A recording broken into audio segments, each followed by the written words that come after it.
In the quiet town of Lancaster, Kentucky, the sun rises over mist-covered fields. Children ride their bikes through sleepy streets. It looks like the kind of place where nothing bad ever happens.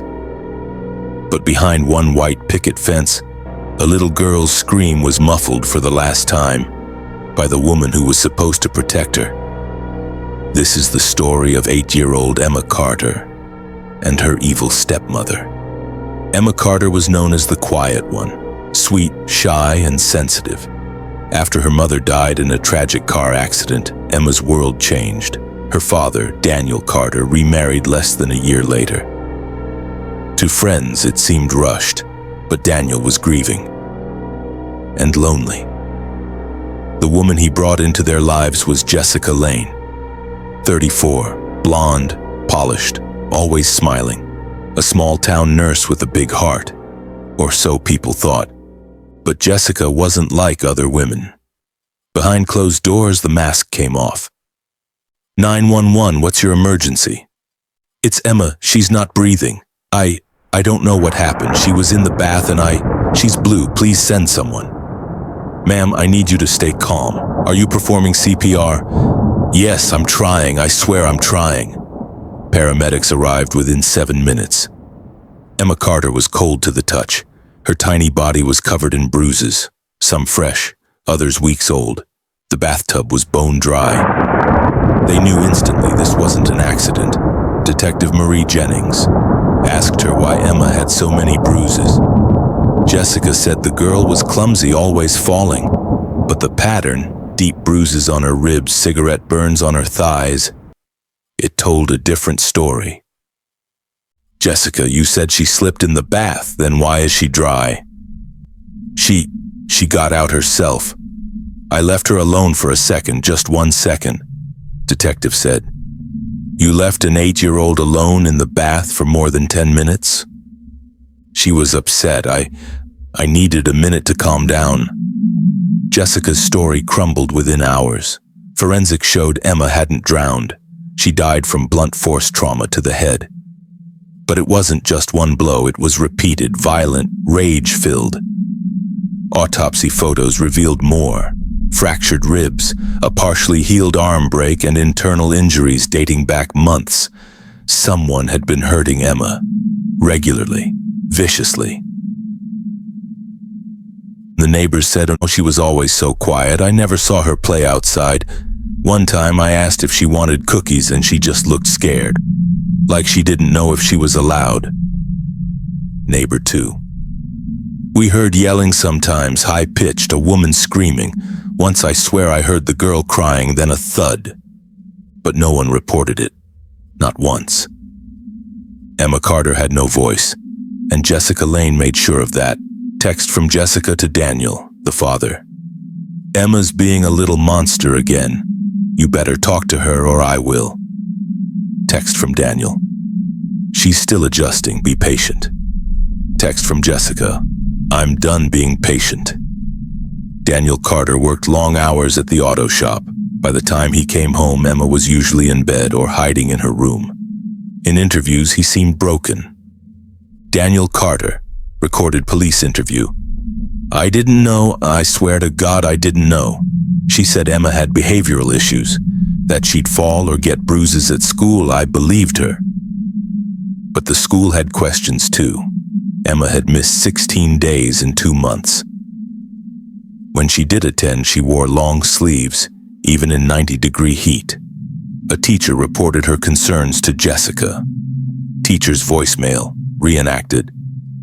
Hi, this is Ms. Palmer from Meadow Lane Elementary. I wanted to check in about Emma. She seemed tired and withdrawn today and had some bruising on her arm. Just wondering if everything's okay at home. Jessica's reply, she's fine, she's just dramatic. You teachers are too sensitive. No follow-up was made. Emma Carter was laid to rest on June 14th, 2022. Her bunny was buried with her. Jessica Lane was arrested the same day. She's been charged with first-degree murder, child abuse, and obstruction of justice. But what if she didn't act alone?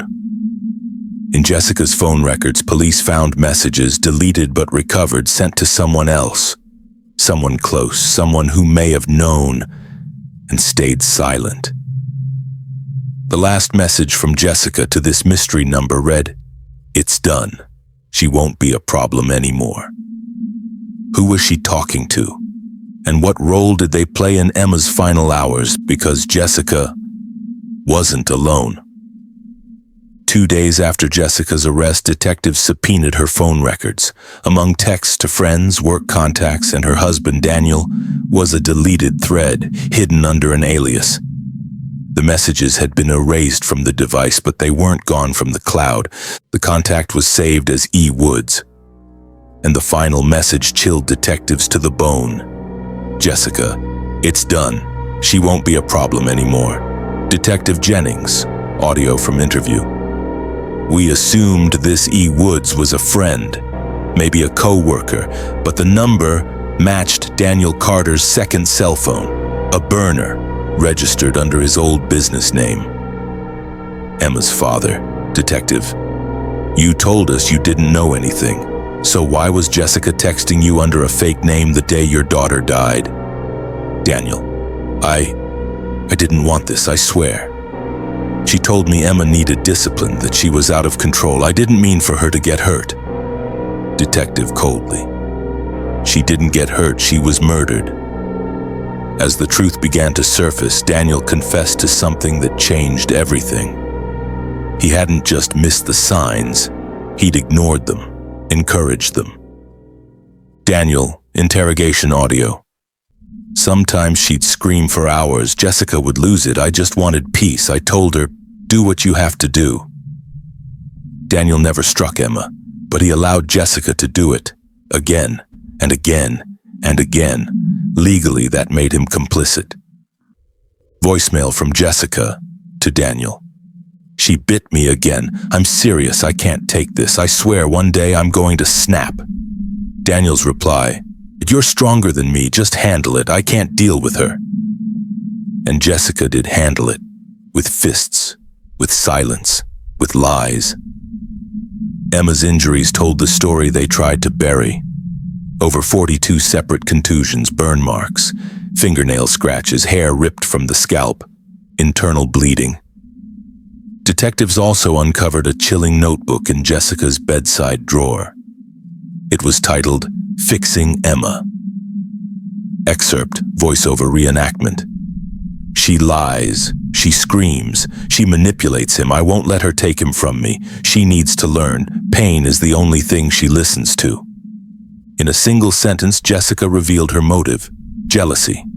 Emma was a threat, not to her safety, but to her control. Psychologist Dr. Lena March, interview. "This is classic coercive behavior. Jessica viewed Emma as a rival, and Daniel, emotionally weakened after his wife's death, gave Jessica full reign. It was a power dynamic that spiraled into something deadly." Jessica's trial began in October of 2023. The courtroom was packed.